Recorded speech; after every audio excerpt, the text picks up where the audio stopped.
तो रोज़ की तरह अनलिखित दौर में सबका हार्दिक स्वागत है। सबके मंगल भविष्य की कामना के साथ आज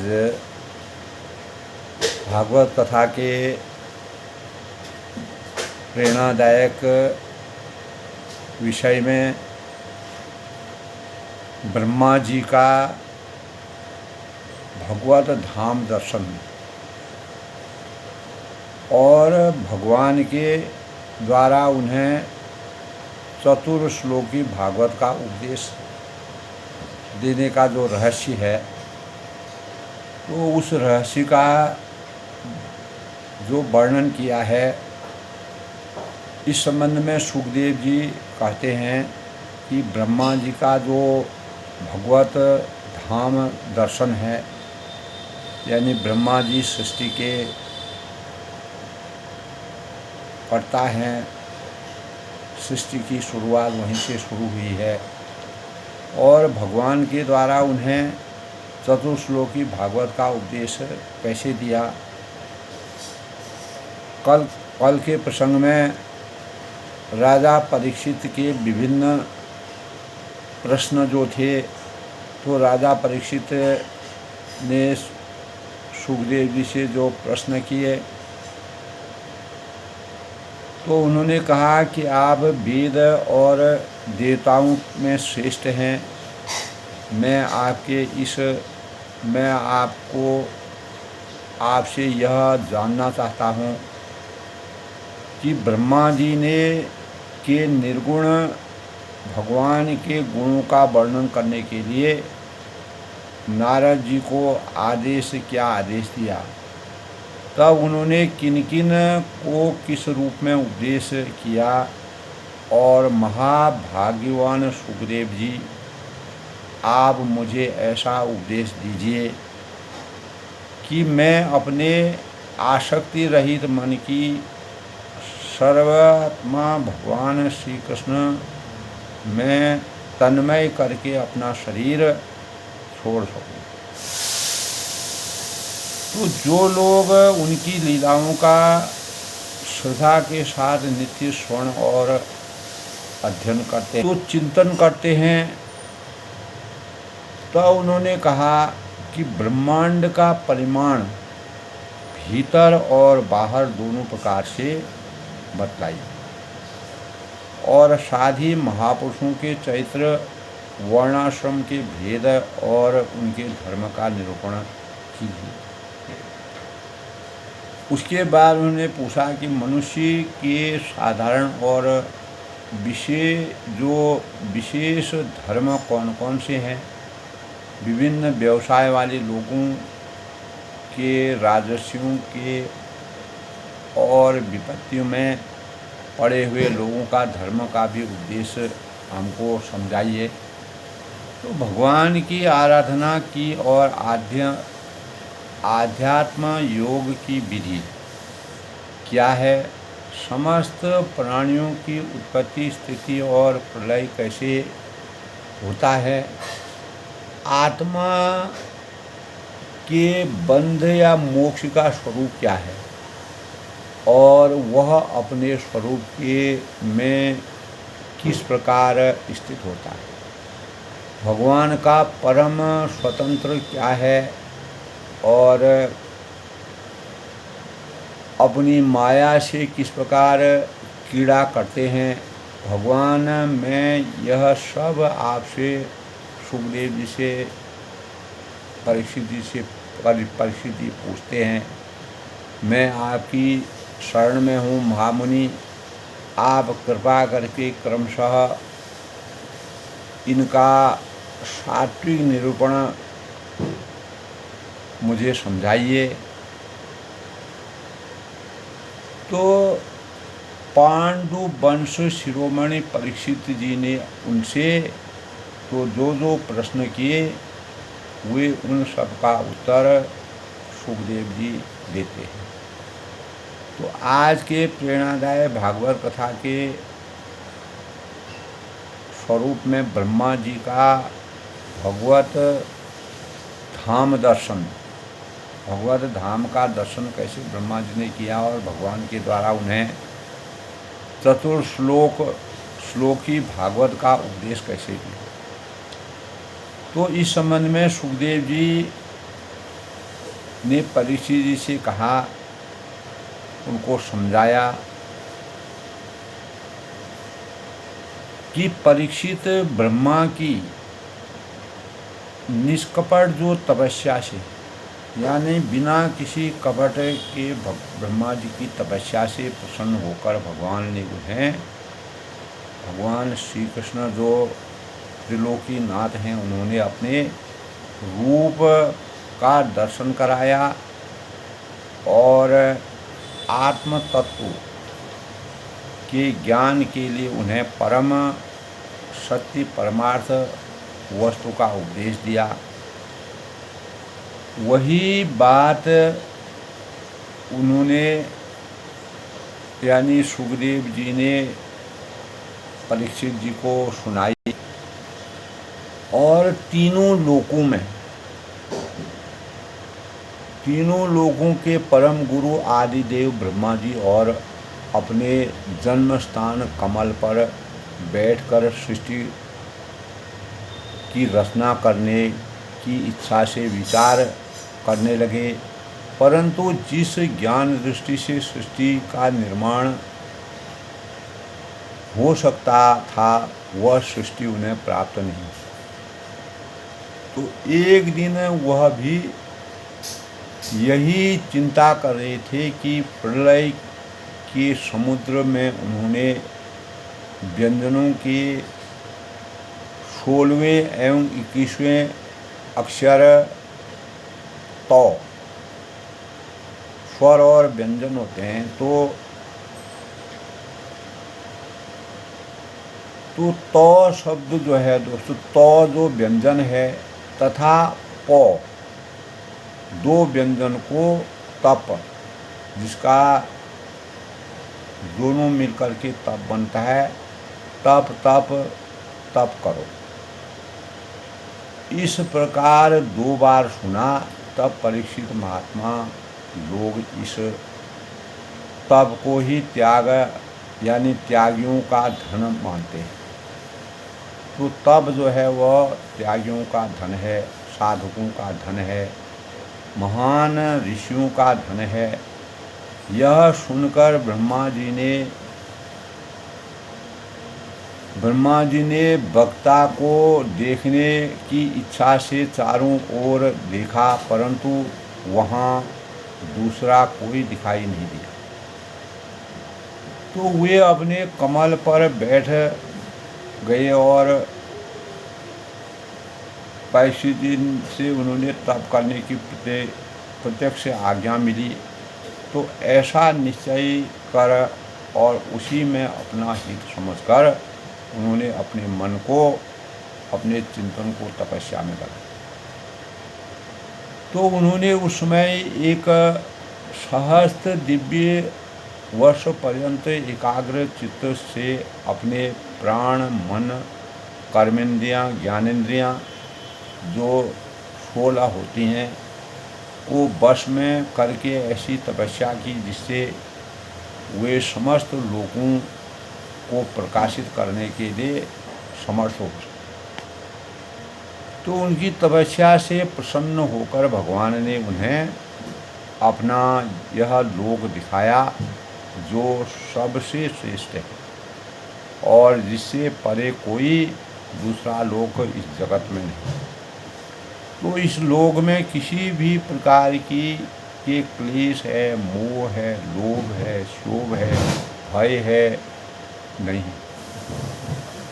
तो वहाँ रजोगुण, तमोगुण और इनसे मिला हुआ जो सत्वगुण भी नहीं। तो वहाँ भगवान के ये जो पार्षद निवास करते हैं, जो सेवक निवास करते हैं, जिनका पूजन देवता और दैत्य दोनों भी मिलकर करते हैं।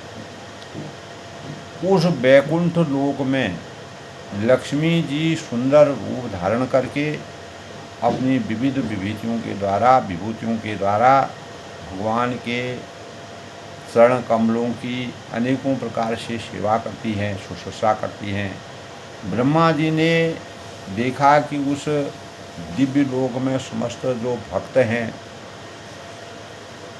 भक्त के रक्षक लक्ष्मीपति एवं विश्वपति भगवान विराजमान हैं और उनका मुख कमल प्रसाद मधुर मुस्कान से युक्त है। तो ऐसा जान पड़ता है कि अभी अभी अपने प्रेमी भक्त को यह सर्वस्व दे देंगे और उनका दर्शन करते ही ब्रह्मा जी का हृदय आनंद की उद्वेग से लबालब भर गया, आनंद की प्राप्ति हो गई, शरीर पुलकायमान हो गया और नेत्रों में प्रेमाश्रुओं के जल छलक आए। तो ब्रह्मा जी ने भगवान के चरण कमलों में सिर नवाकर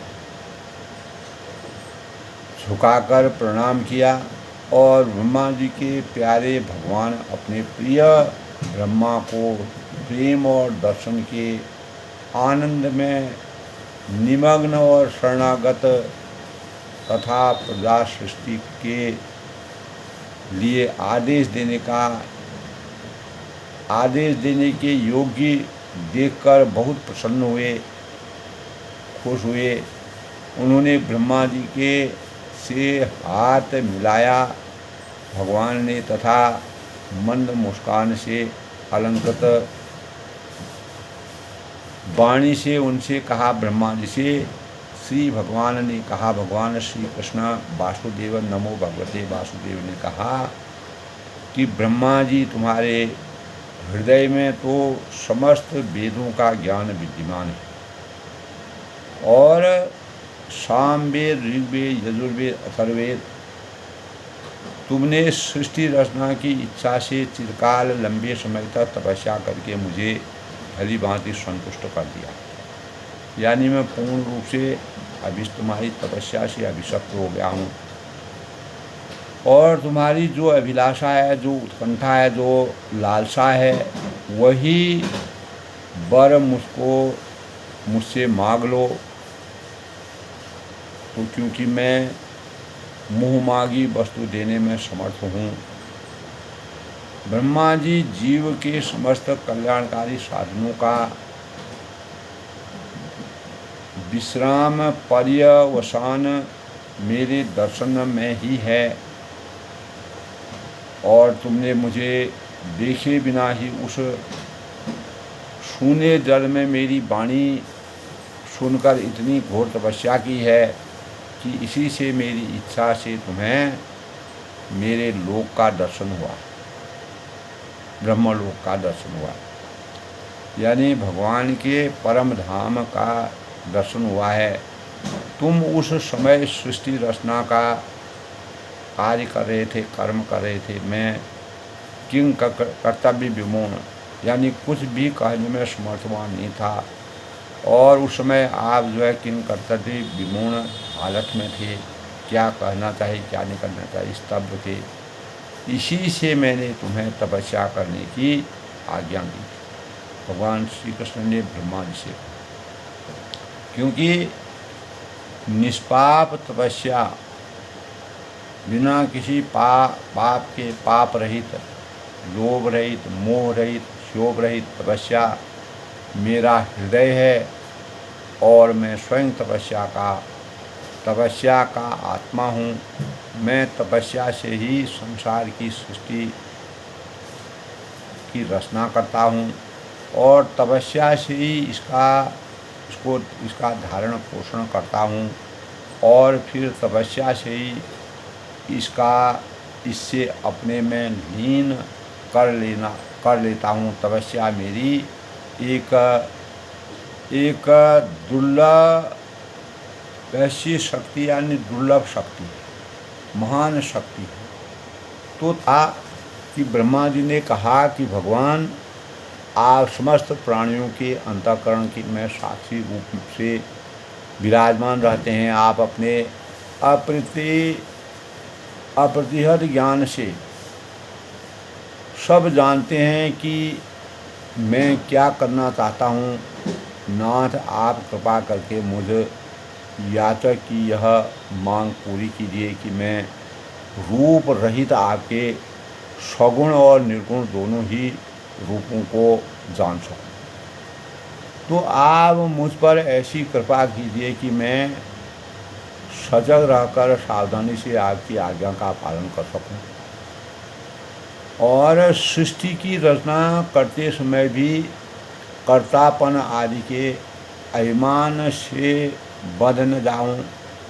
तो अतः जब मैं आपकी इस सेवा सेवा सृष्टि रचना में लगूं, सावधानी से पूर्व सृष्टि के गुण कर्म के अनुसार जीवों को विराजमान करने लगूं, इस संसार में अवतरित कर लूँ। जब कहीं अपने को जन्म कर्म से स्वतंत्र मानकर प्रबल अभिमान न कर बैठूं। तो श्री भगवान ने कहा, क्या कहा?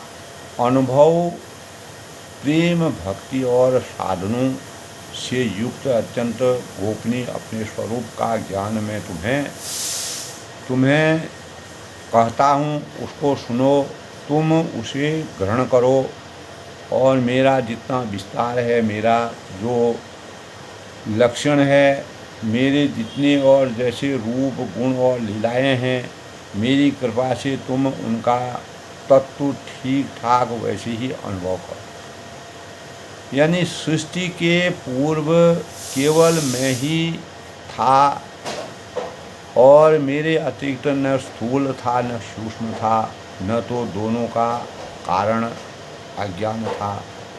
तो जहाँ यह सृष्टि नहीं है वहीं मैं ही मैं हूँ और इस सृष्टि के रूप में जो कुछ प्रतीत हो रहा है, ज्ञान हो रहा है, ज्ञात हो रहा है, वह भी मैं ही हूँ और जो कुछ बचा रहूँगा वह भी मैं। वास्तव में न होने पर भी जो कुछ अनिर्वचनीय वस्तु मेरे अतिरिक्त मुझ परमात्मा में चंद्रमाओं की तरह मिथ्या ही प्रतीत हो रही है, अथवा विद्यमान होने पर भी आकाश मंडल के नक्षत्रों में राहु की भांति जो मेरी प्रतीति नहीं होती है, यह मेरी माया समझना चाहिए। यही मेरा माया का गुणगान है। तो जैसे प्राणियों के पंचभूत रचित छोटे बड़े शरीरों में आकाश आदि और पंच महाभूत उन शरीर के कार्य रूप से निर्मित होने के कारण प्रवेश करते हैं और पहले से ही उन स्थानों और रूपों के कारण रूप से विद्यमान रहने के कारण प्रवेश नहीं भी अपने करते हैं, वैसे ही उन प्राणियों के शरीर की सृष्टि से मैं उनमें आत्मा के रूप में प्रवेश किए हूँ और आत्म सृष्टि से अपने अतिरिक्त और कोई वस्तु न होने के कारण उनसे पृष्ठ नहीं। तो यह ब्रह्मा नहीं, इस प्रकार निषेध की पद्धति में और यह ब्रह्मा है इस अन्वय की पद्धति से यही सिद्ध होता है कि सर्वातीत एवं सर्वस्वरूप भगवान ही सर्वथा और स्वतः सर्व विद्यमान है।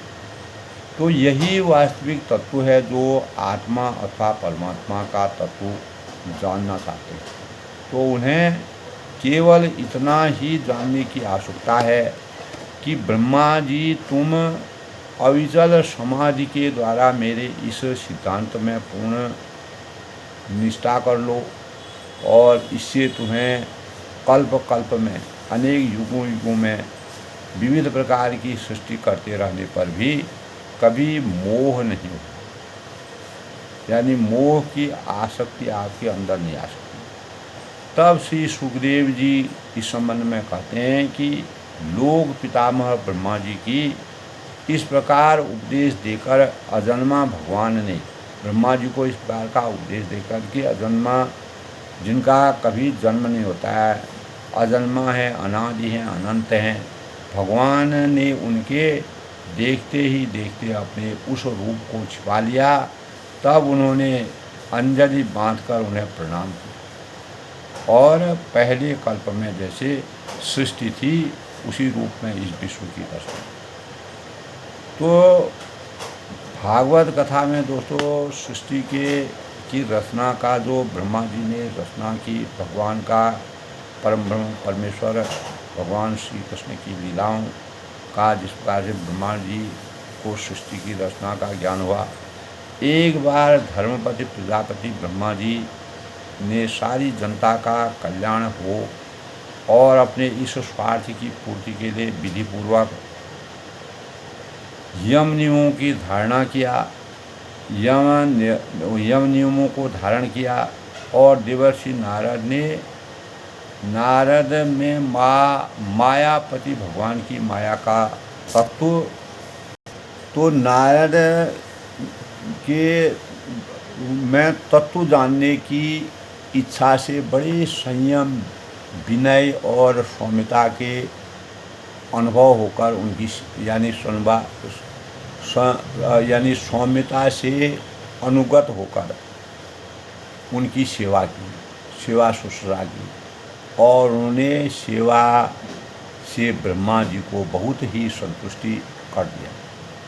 तो तब उन्होंने उनसे वही प्रश्न किया जो तुम मुझसे कर रहे हो। सुखदेव जी कहते हैं उनके प्रश्न से ब्रह्मा जी और भी अधिक प्रसन्न हुए। फिर उन्होंने यह बस लक्षण वाला भगवत पुराण अपने पुत्र नारद को सुनाया और जिसका स्वयं भगवान ने उन्हें उपदेश दिया था। और तुमने मुझसे जो यह प्रश्न किया है कि विराट पुरुष से इस जगत की उत्पत्ति कैसे हुई, विराट पुरुष से इस जगत की उत्पत्ति कैसे हुई, तथा दूसरे भी जो बहुत से प्रश्न किए उन सब का उत्तर मैं उसी भागवत पुराण के रूप में देता हूँ। इस प्रकार देवर्षि नारद में भगवान की माया का स्वरूप विराजमान हुआ।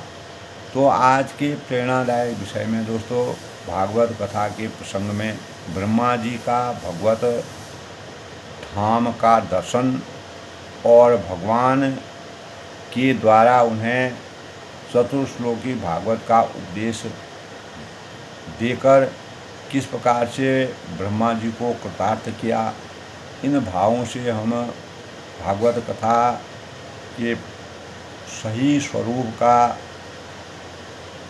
अध्ययन करते हुए परम ब्रह्म परमेश्वर भगवान श्री कृष्ण जो द्वापर युग में अवतरित हुए, उनके रहस्यों का कैसे सृष्टि की रचना हुई, ब्रह्मा जी का क्या रोल था, ब्रह्मा जी की क्या भूमिका थी, उसका किस प्रकार से उन्होंने तप से तपस्या के रूप में भगवान की वास्तविक आसक्ति प्राप्ति की।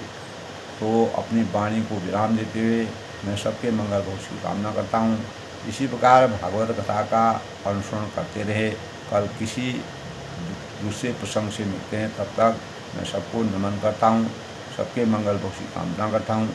अधिक से अधिक लोग दोस्तों इसका अध्ययन करें, सुनें और ध्यान अंकित करें। अपने ज्ञान को बनाए रखने में अपने मंगल जीवन की कामना से भागवत कथा का श्रवण करना हमारे जीवन के लिए कितना चरितार्थ है। भगवान श्री कृष्ण की लीलाओं का वर्णन और जिस प्रकार से भागवत कथा में अनेकों चरित्र हैं, उन चरित्रों का हमें किस प्रकार से ज्ञान होता है, उसका वर्णन हमको सुनने में मिलता है।